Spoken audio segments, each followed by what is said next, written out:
Patris et Filii et Spiritus Sancti. Amen. Salve fratres, te iterum videre Patris allegro veritas liberabit vos. Jumpa lagi. Welcome back into the jungle of, Protestantism. Protestantism is a system of thought, not some people calling themselves Christian. No. Itu bukan yang pertama ya. Mari, salam dari Rimba Kutai Timur, Provinsi Kalimantan Timur, Keuskupan Agung Samarinda. Salam buat yang di Kalimantan ya, terutama beta orang timur ada banyak di Kalimantan. Hai hai hai.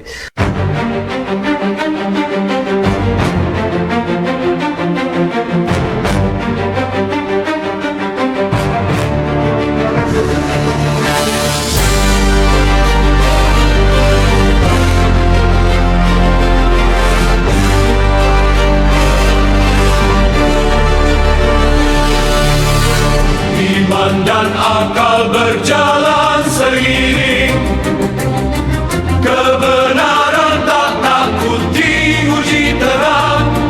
Tradisi hidup, sabda pun bergema.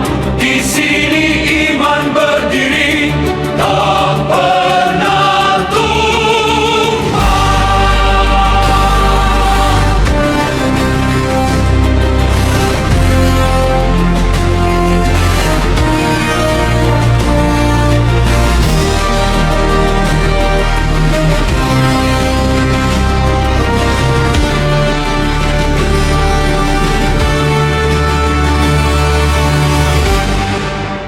Oke, selamat malam.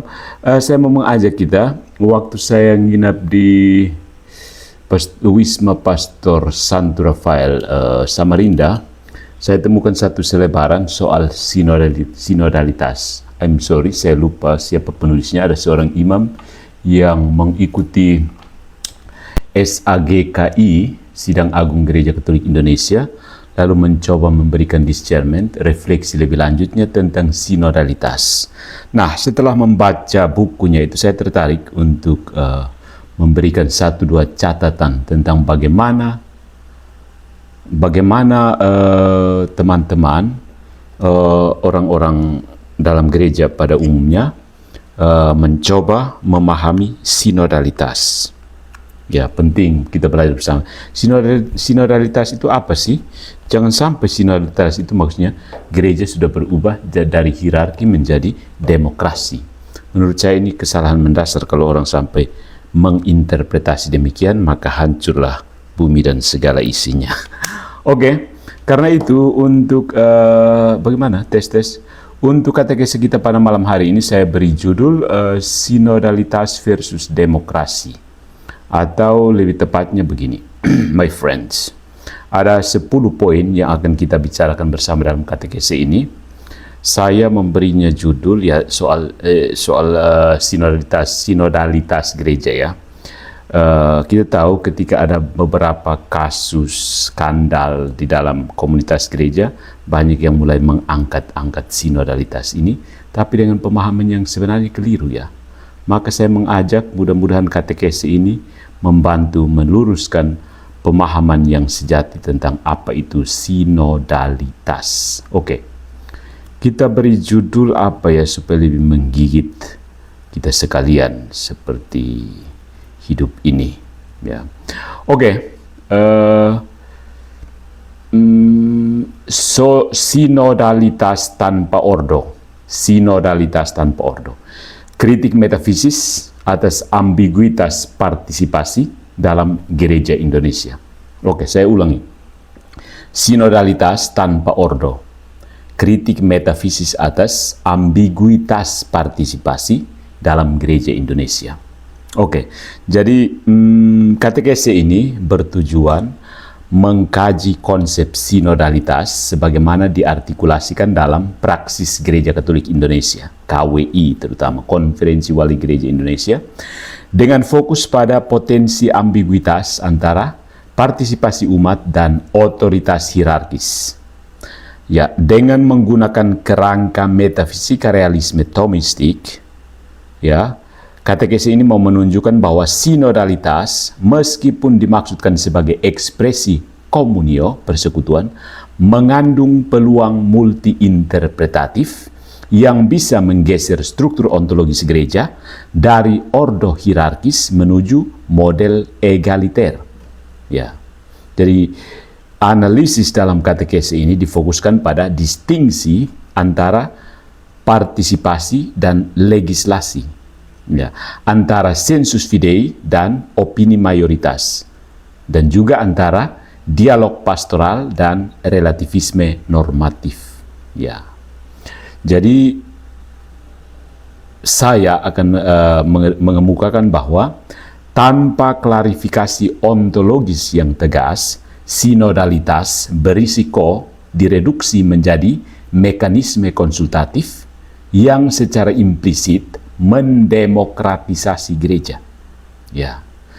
Jadi sebagai koreksi terhadap interpretasi yang kemodern-modernan, ya, koreksi diajukan pemulihan kategori ordo, partisipasi analogis, dan primat kebenaran sebagai fondasi bagi implementasi sinodalitas yang otentik.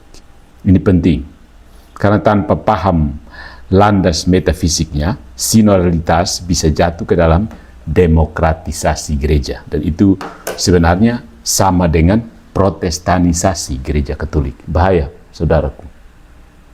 Jadi hati-hati. Saya sudah bilang ya, pembacaan sinodalitas yang salah, pembacaan sinodalitas yang keliru, itu sama saja dengan protestanisasi gereja. Dan itu protestanisasi itu dimulai oleh gereja orang Katolik sendiri. Jadi hati-hati. Dan saya sudah melihat gejala itu. Banyak yang sudah protes saya, tapi orang Katolik sendiri yang melakukan protestanisasi besar-besaran. Oke, vamonos. Kita akan bagi dalam 3 sesi ya. Ya, mari kita mulai. Pasang telinga ya, saya mau cerita. Jadi tentang sinodalitas gereja ini ada harapan dan ambiguitas. Nah, ada 2 hal ini. Jadi dalam beberapa tahun terakhir, istilah sinodalitas bergerak dari ruang dokumen menuju ruang praksis. Istilah ini tidak lagi sekedar konsep eklesiologis, melainkan menjadi bahasa baru gereja dalam memahami dirinya sebagai umat yang berjalan bersama, mendengarkan, dan berdiskresi. Diskresi itu maksudnya upaya membeda-bedakan roh. Dalam konteks gereja Katolik di Indonesia, promosi sinodalitas oleh Konferensi Wali Gereja Indonesia, ya KWI, disambut dengan antusiasme pastoral yang luas, melibatkan umat basis, komunitas kategorial, hingga struktur keuskupan. Sinodalitas tampil sebagai jawaban atas kebutuhan zaman, gereja yang lebih partisipatif, lebih terbuka, dan lebih kontekstual. Tapi justru di sini, pada titik inilah persoalan mulai muncul. Ya, selalu ada persoalannya dalam hidup ini. Karena sinodalitas tidak hadir dalam ruang hampa. Dia memasuki lanskap Indonesia yang telah dibentuk oleh logika demokrasi modern, budaya musyawarah, dan juga tekanan pluralisme religius. Ya, sinodalitas itu masuk ke dalam lanskap Indonesia yang campur baur ini, gado-gado sebenarnya. Ya. Dalam konteks ini, bahasa berjalan bersama dengan mudah bergeser makna dari kategori teologis menuju kategori sosiologis, dari komunio menuju konsensus, dari partisipasi menuju egalitarianisme, egaliter, kebersamaan, implisit, tapi sudah masuk egalitarianisme. Ya. Ya. Apa yang pada awalnya dimaksudkan sebagai pendalaman identitas gereja, perlahan berisiko dibaca sebagai transformasi struktur gereja itu sendiri. Ya, disinilah ambiguitas bekerja, bukan sebagai kesalahan eksplisit, tetapi sebagai kekaburan konseptual. Ya, di satu sisi, saudara-saudariku, dokumen-dokumen gereja itu menegaskan bahwa sinodalitas tidak menggantikan struktur hierarkis, melainkan menghidupkannya. Otoritas magisterial tetap menjadi prinsip kesatuan dan norma kebenaran. Tapi di sisi lain, dalam praktik pastoral dan bahasa operasional, penekanan kuat pada partisipasi umat seringkali tidak disertai dengan distingsi yang cukup tegas mengenai batas dan sifat partisipasi tersebut. Akibatnya, muncul ruang interpretasi di mana partisipasi bisa dipahami bukan lagi sebagai keterlibatan dalam kebenaran yang diterima, melainkan sebagai kontribusi terhadap penentuan arah gereja itu sendiri. Dan rupanya inilah yang sedang terjadi. Ya, sinodalitas dipahami bukan sebagai partisipasi, keterlibatan dalam kebenaran yang diterima, tetapi sebagai kontribusi terhadap penentuan arah gereja itu sendiri. Ini yang bahaya. Ya, semua orang mau pergi coba jadi pilot kan di atas pesawat. Kalau semua orang maju satu persatu untuk jadi pilot, bahaya. Ya. Tegangan ini bukan sekedar persoalan praktis, melainkan persoalan filosofis. Ya, saudaraku. Tegangan ini menyentuh pertanyaan mendasar.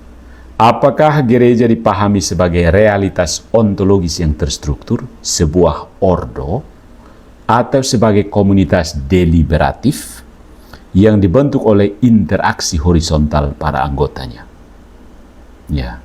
Apakah sinodalitas itu memperdalam struktur partisipatif dalam kerangka hierarki, atau justru membuka kemungkinan bagi reimajinasi gereja dalam kategori egalitarian yang justru asing bagi tradisinya sendiri?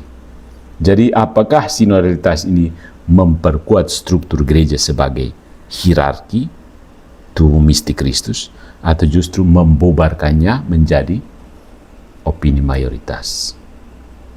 Jalan sama-sama, kita rumuskan sama-sama doktrin. Jadi ini sebenarnya berasal dari keprihatinan, kesadaran akan adanya tegangan tersebut.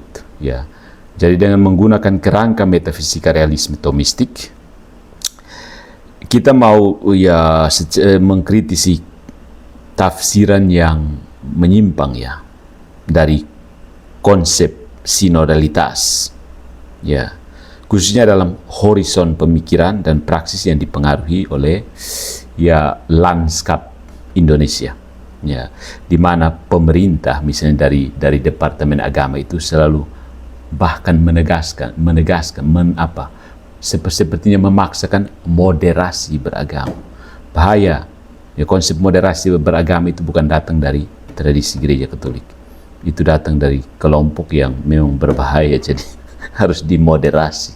Ya, bahaya sekali. Ya, hati-hati. Jadi kita fokus pada potensi multi-interpretasi yang muncul dari penggunaan konsep partisipasi itu sendiri. Ingat, partisipasi itu konsep metafisis yang mengusung satu ide metafisik yang besar, ya, partisipasi. Jadi kita akan melihat implikasinya terhadap pemahaman tentang otoritas, kebenaran, dan struktur gereja. Karena ini sebenarnya adalah muasal dari Protestantisme. Struktur kebenaran, awal mula dari Protestantisme itu adalah pemahaman tentang otoritas, kebenaran itu sendiri, dan struktur gereja. Itu benih subur untuk Protestantisme. Jadi tesisnya seperti ini. Tanpa klarifikasi ontologis yang memadai, sinodalitas berisiko mengalami pergeseran makna dari partisipasi eklesial menuju egalitarianisme struktural. Ini pergeseran yang kalau tidak disadari bisa mengaburkan identitas gereja itu sendiri. Bisa jadi kabur, kita semua jadi Protestan nanti. Protestan dan suksesi apostolik. Jadi katekesi ini tidak bertujuan menolak sinodalitas. Jangan salah dulu, ya. Ini bukan menolak sinodalitas, tapi menempatkannya kembali dalam fondasi yang tepat, ya. Karena gereja tidak dipanggil untuk sekedar berjalan bersama, tetapi untuk berjalan dalam kebenaran, Dan kebenaran, sebagaimana tradisi metafisika mengingatkan kita, tidak lahir dari kesepakatan, ya, melainkan dari adequatio res et intellectus, kesesuaian antara intelek dan realitas. Bukan soal kita sepakat dan jalan bersama, no. Ya. Oke, mari kita lihat fondasi konseptualnya. Sinodalitas dalam struktur doktrinal gereja itu seperti apa?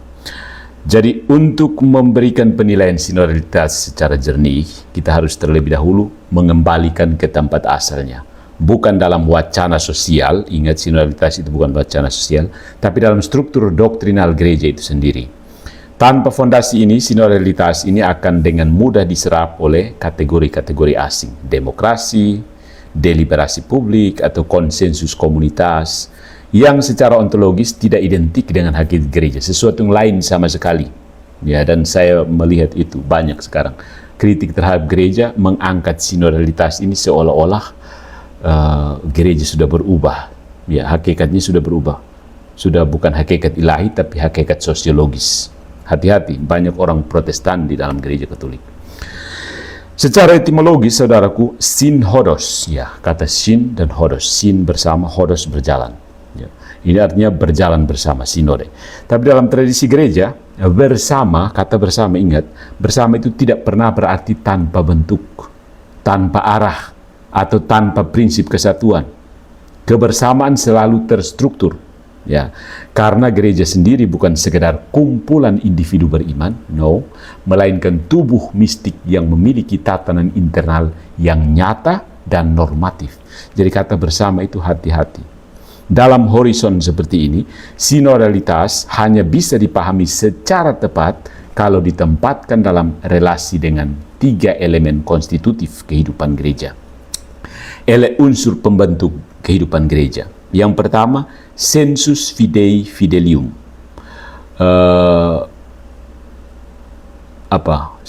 Rasa iman, ya, rasa iman, sense of faith. Partisipasi dalam kebenaran. Seluruh umat Allah mengambil bagian dalam iman gereja. Ini bukan sekedar opini religius kolektif, melainkan partisipasi nyata dalam kebenaran yang diwahyukan. Sensus fidei tidak bersifat kreatif, dalam arti menghasilkan kebenaran baru, tetapi justru reseptif, mengenali, mengafirmasi, dan menghidupi kebenaran yang sudah diberikan. Ya. Jadi partisipasi umat bukanlah sumber normatif doktrin, tetapi resonansi, gaung kembali iman terhadap kebenaran ilahi. Partisipasi bukan legislasi. Partisipasi itu ambil bagian, legislasi itu ikut mengatur. Saya ikut atur pastor paroki, tidak. Ya. Yang kedua, magisterium, otoritas interpretatif. Kalau sensus fidei adalah partisipasi, maka magisterium adalah prinsip interpretasi.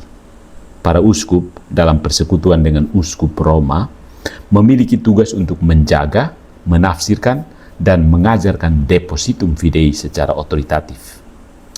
Nah, di sini letak distingsinya tidak boleh kabur, ya. Kebenaran iman tidak ditentukan oleh distribusi suara, tetapi oleh otoritas yang menerima mandat apostolik. Tanpa magisterium, partisipasi umat kehilangan arah. Dia bisa menjadi refleksi iman, tetapi tidak lagi memiliki jaminan ortodoksi. Yang ketiga, primat Petrus, the primacy of Peter. Ini prinsip kesatuan yang tidak bisa ditawar. Pada tingkat universal, kesatuan gereja dijaga oleh primat uskup Roma. Primat ini bukan sekedar fungsi administratif, melainkan prinsip ontologis kesatuan gereja. Fungsi ini memastikan bahwa gereja tidak terpecah menjadi komunitas-komunitas lokal yang otonom secara normatif. Nah, dalam kerangka seperti ini, sinodalitas tidak berdiri sendiri. Dia selalu berada dalam relasi dengan primat. Ya, bukan sebagai alternatif, tetapi sebagai ekspresi komplementer, ekspresi komplement, pemenuh dari kehidupan gereja. Dari ketiga elemen ini satu kesimpulan menjadi jelas ya saudara. Sinodalitas itu bukan redistribusi otoritas. Kita bagi-bagi ulang otoritas ya, bukan. Tetapi sinodalitas itu sebenarnya intensifikasi, peningkatan partisipasi dalam struktur yang sudah ada. Jadi struktur yang ada tetap ada, tapi partisipasi harus ditingkatkan. Ya, bukan kita bagi-bagi otoritas. Beda kalau keliru kalau demikian. Sinodalitas ini intensifikasi partisipasi. Atau dengan kata lain, sinodalitas itu tidak menciptakan struktur baru, tetapi menghidupkan dinamika internal gereja sebagai komunio yang teratur. Sinodalitas ini memperluas ruang mendengarkan, tetapi tidak mengubah prinsip penentuan kebenaran. Ya, dan disinilah letak batas ontologisnya. Kalau batas ini dijaga, sinodalitas memperdalam gereja. Kalau batas ini diabaikan, sinodalitas dengan mudah direduksi menjadi mekanisme konsultatif yang menyerupai model deliberatif modern ala sistem demokrasi sekarang, di mana kebenaran tampak sebagai hasil interaksi horizontal, bukan sebagai realitas yang diterima dan dijaga. Ya. Nah, dalam perspektif seperti ini, penting untuk menegaskan bahwa gereja tidak pernah dipahami sebagai komunitas egaliter dalam arti normatif dalam arti memberikan penilaian. Gereja adalah persekutuan yang berpartisipasi dalam kebenaran yang sama, tetapi melalui fungsi yang berbeda dan terstruktur. Dan perbedaan ini bukan cacat, tetapi kondisi kemungkinan bagi kesatuan itu sendiri. Anggota tubuh kan harus berbeda kan, masing-masing menjalankan tugas, tapi tetap harus dengan satu kepala. Kalau banyak kepala itu kita sudah jadi hidra. Ada makhluk yang namanya hidra ya, banyak kepala.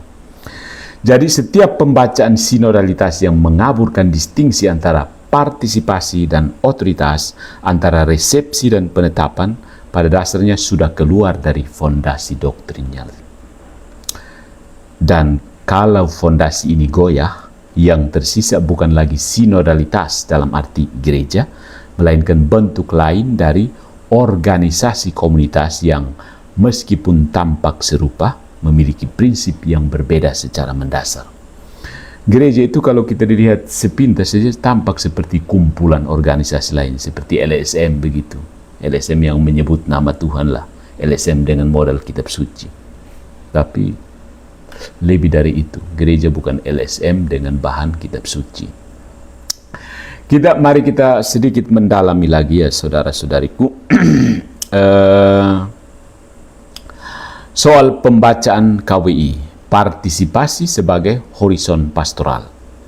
Kalau fondasi doktrinal sinodalitas itu menekankan keteraturan antara partisipasi dan otoritas, maka dalam praksis Gereja Katolik Indonesia, khususnya melalui arah pastoral KWI, aksennya, penekanannya tampak bergeser ke satu kata kunci, partisipasi. Ya, dalam berbagai panduan sinodal yang sempat saya riset kecil-kecilan, refleksi pastoral dan implementasi di tingkat keuskupan maupun paroki, termasuk buku yang saya baca di Wisma Pastor Santo Rafael itu, Keuskupan Samarinda. Sinodalitas diterjemahkan secara operasional sebagai keterlibatan umat yang lebih luas, ruang berbagi pengalaman iman, proses mendengarkan yang inklusif, dan juga discernment bersama dalam menentukan arah pastoral. Penekanan ini tidak keliru, tapi bahkan mencerminkan kebutuhan konkret gereja lokal, misalnya di Kupang, di Atambua, di Kalimantan, di Jawa, dan seterusnya. Komunitas yang tersebar secara geografis, realitas minoritas di tengah pluralisme religius, ya seperti tadi sepanjang Samarinda ke Sangatta lebih banyak masjid daripada gereja, ya. Serta kebutuhan akan model gereja yang lebih dialogis dan relasional. Nah, dalam konteks Indonesia, sinodalitas tidak hanya dibaca sebagai kategori teologis, tetapi juga sebagai strategi pastoral. Dia menjadi cara gereja untuk hadir secara kontekstual, membangun kepercayaan, dan menghindari eksklusivisme yang berpotensi menimbulkan ketegangan sosial. Tapi justru di titik keberhasilannya muncul masalah yang lebih halus, jauh lebih halus. Bahasa pastoral KWI cenderung bersifat terbuka, komunikatif, dan inklusif, menghindari formulasi yang terlalu teknis atau normatif demi menjangkau umat secara luas. Akibatnya sejumlah distingsi konseptual yang krusial, terutama terkait batas partisipasi, tidak selalu dinyatakan secara eksplisit. Ya. Di sini kita berhadapan dengan fenomena yang khas, kejelasan doktrinal hidup berdampingan dengan kelenturan pastoral. Kejelasan doktrinal berdampingan dengan kelenturan pastoral, tetapi tanpa jembatan konseptual yang cukup kuat di antara keduanya. Akibatnya, partisipasi bisa dibaca dalam dua arah sekaligus. Ya. Yang pertama, sebagai partisipasi dalam iman yang sudah diterima, yakni keterlibatan umat dalam mendengarkan, menghidupi, dan memberi kesaksian terhadap kebenaran. Yang kedua, sebagai partisipasi dalam penentuan arah gereja. Nah, keterlibatan maksudnya keterlibatan umat dalam proses yang secara implisit dipahami sebagai pembentukan keputusan bersama. Kelihatannya yang lari ke tafsir ini lebih banyak. Ya. Kedua pembacaan ini tidak identik, tidak sama. Tapi dalam praktik, keduanya seringkali bercampur tanpa distingsi yang memadai, tanpa pembedaan yang cukup. Dalam konteks budaya Indonesia yang akrab dengan musyawarah untuk mufakat atau konsensus dan konsensus, bahasa mendengarkan semua suara itu dengan mudah diterjemahkan ke dalam logika deliberatif. Semua pihak berbicara, semua pendapat dipertimbangkan, keputusan lahir dari kebersamaan. Sekali lagi, ini tidak langsung salah, tidak serta-merta salah, tetapi membawa asumsi yang tidak selalu sejalan dengan struktur gereja. Karena dalam gereja, tidak semua suara memiliki bobot normatif yang sama. Tidak semua proses bersama berujung pada penentuan bersama. Dan tidak semua partisipasi bersifat konstitutif terhadap kebenaran. Nah, di titik ini, kita bisa melihat bahwa pembacaan sinodalitas dalam konteks Indonesia itu membuka ruang yang luas untuk multi-interpretasi. Ruang ini bukan hasil dari penyimpangan, bukan. Tapi konsekuensi dari pendekatan pastoral yang menekankan inklusivitas tanpa selalu menegaskan batas ontologisnya. Masalahnya bukan pada intensi, tapi pada artikulasi. Intensi, artikulasi. Ya. Kadang orang intensinya begini, artikulasinya ke sana. Ketika partisipasi ditegaskan tanpa klarifikasi mengenai sifatnya, apakah reseptif atau normatif, maka dia dengan mudah bergeser dari kategori teologis ke kategori sosiologis. Dan kalau pergeseran ini terjadi, sinodalitas tidak lagi sekedar menjadi cara gereja mendengarkan, tetapi mulai dipahami sebagai cara gereja menentukan dirinya. Subtil kan? Tapi situlah benih-benih Protestantisme bertumbuh. Dan disinilah kritik filosofis menjadi perlu. Bukan untuk menolak praksis pastoral, tetapi untuk menguji fondasi konseptual yang menopang partisipasi itu sendiri. So, kita cukup sampai di sini dulu, tangkap dulu, bila perlu putar ulang lagi. Nanti kita masuk ke kritik filosofisnya.